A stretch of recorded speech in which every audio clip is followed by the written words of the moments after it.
도일 스님의 장군 죽비. 이 시간은 사회적 이슈가 되는 문제와 사건들을 소개하고 불교적 관점에서 재해석해보는 시간입니다. 도일 스님은 마국사에서 원해 스님을 은사로 출가한 후 미얀마 국립불교대학인 ITBMU와 스리랑카 페라데니아 대학에서 석사를, 영국 런던대에서 박사과정을 이수하시고 현재 대구시 동구 도동 구룡사 주지 스님이십니다. 그럼 도일 스님의 장군 죽비 지금부터 함께하겠습니다. 안녕하십니까. 마음주의 행복도량 803 구룡사 주지 도일입니다. 박근혜 대통령이 노사정 합의 이후 절망에 빠진 청년들에게 한 발이라도 더 다가가겠다는 취지로 청년 희망 펀드를 추진하고 있습니다. 박 대통령은 노동시장 개혁을 추진하면서 이는 청년 일자리 창출을 위한 개혁이라고 했습니다. 청년 일자리 문제는 대기업 정규직 노동자들이 누리는 과도한 고용 안정과 정년에 가까운 고연령층 노동자들의 높은 임금 때문이라는 논리를 세워 쉬운 해고와 임금 피크제만 해도 청년 일자리 문제는 상당 부분 해소된다고 주장하면서 대통령께서 청년 희망 펀드를 제안했습니다. 그리고 일시금으로 2천만 원을 펀드 조성을 위한 재원으로 기부를 하고 이후에는 본인의 월급 20%를 펀드에 납부하기로 했다고 밝혔습니다.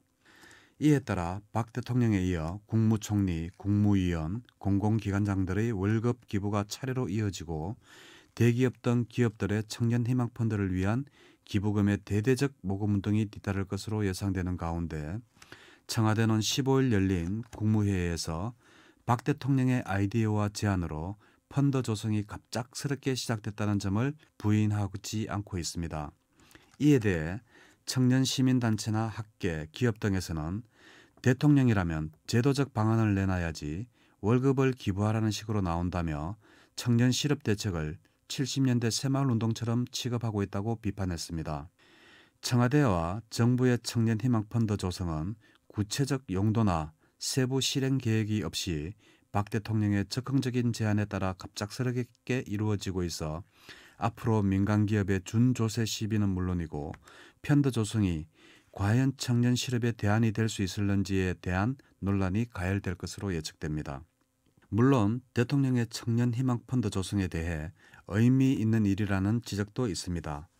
고려대 김광현 경영학과 교수는 펀드 하나로 청년 실업이 해소되진 않겠지만 단초가 되어서 다양한 사회적 방법을 고민할 수 있을 것으로 본다고 평가했지만 청년 희망 펀드가 졸속으로 추진되는 데 대한 비판의 목소리가 더 큰 것이 사실입니다. 익명을 요구한 민간연구소의 한 연구원은 펀드 조성의 강제성은 차지하고 청년 실업을 해소하기 위한 펀드를 조성한다면 펀드의 용도가 먼저 세워지고 그에 따른 재원의 규모가 정해져야 하는데 너무 적극적으로 이루어지고 있다고 비판하면서 이어 청소년 일자리 해결은 단순히 지도청이 솔선수범한다고 되는 일이 아니며 돈을 어디에 어떻게 써서 청년 일자리를 창출해야 한다는 밑그림이 먼저 제시되어야 한다고 지적했습니다. 청년 유니온 정준영 정책국장은 노동계약을 밀어붙이면서 대통령이 희망 펀드를 내놓았는데 기만적인 것이라고 생각한다고 말했습니다. 정 국장은 대통령이라면 2천만 원을 내놓겠다고 호의를 베풀 것이 아니라 제도적 방안을 내놔야 한다며 대통령이랑 국무위원들이 부담해서 청년 일자리 재원을 마련한다는 발상이 우습다고 개탄했습니다.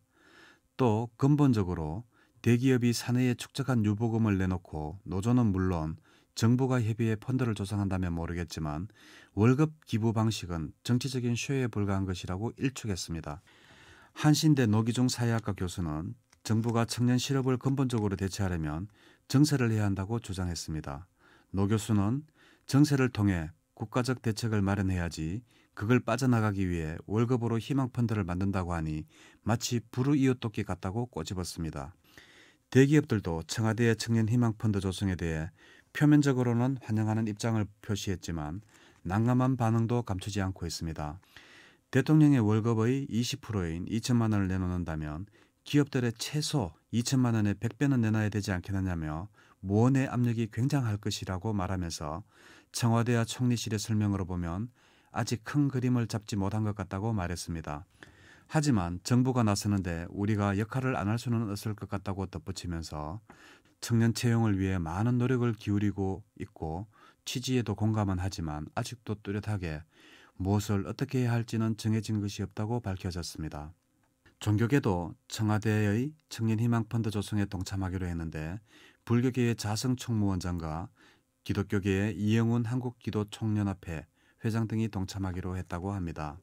여론조사 전문기관인 리얼미티가 지난 2일 전국 19세 이상 성인 500명을 대상으로 정부의 노동개혁에 대한 의견을 물은 결과 정부가 친대기업적이라는 비판을 공감한다는 응답이 52.2%로 공감하지 않는다는 응답 27.9%의 2배에 이르는 것으로 조사되었으며 또 청년 실업 문제 해결에 기여하는 효과적인 방법에 대한 질문에 대해 대기업이 사내 유보금으로 신규 채용을 늘리는 방식이 29.3%로 가장 높았고 2위는 대기업 근로자 소득 재분배를 통한 소비 촉진이 26.1%에 이어 근로시간 단축을 통한 일자리 창출 19.6%, 청년 고용할당제 도입 12.4% 순이었습니다. 국민 대다수는 고용에 책임을 진 대기업에 대한 투자 강제와 소득 재분배 그리고 근로시간 단축과 고용할당제 같은 정책적 강제를 요구하고 있는 것입니다. 이러한 상황에서 실효성이 떨어지는 시혜적인 청년희망펀드 추진은 국민을 상대로 한 정치적인 쇼라고 할 수 있겠습니다. 부처님 말씀에 따르면 팔정도를 잘 실천하면 누구나 아라한이 될 수 있다고 합니다. 팔정도의 제일 첫 번째는 정견입니다. 현재 일어나고 있는 현상을 제대로 보고 파악하라는 말입니다. 그런 후에 정사유, 즉 깊게 생각해서 일을 처리하라는 의미인데 지금 박 대통령이 청년 실업 문제를 바르게 보고 바르게 사유해서 청년희망펀드라는 정책을 펴는지는 의문입니다. 감사합니다.